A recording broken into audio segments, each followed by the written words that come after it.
Na ukiona umemwelewa mtu, weka sera mezani wewe mwenyewe. Acha kumhusisha Bwana moja kwa moja. Bwana amenisemesha, mwambie na mimi anisemeshe. Hayo ndo majibu utakayopata. Haleluya. Sawa brother. Sio swala la Bwana. Bwana yupo, mshamalizana naye sirini. Ni swala na wewe katika eneo la tukio. Unajiwakilisha effectively mwana wa Baba. Haleluya. Bwana Yesu asifiwe.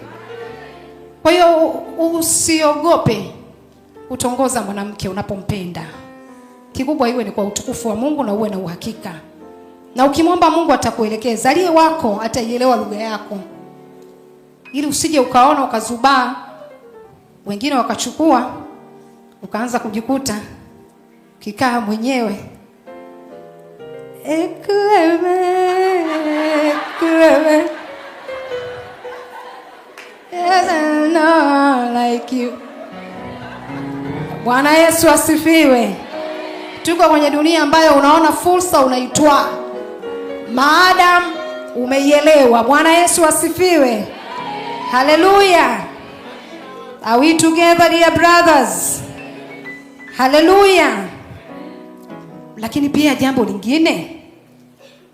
lingine la msingi, hakikisha mwanamume uwe na msimamo.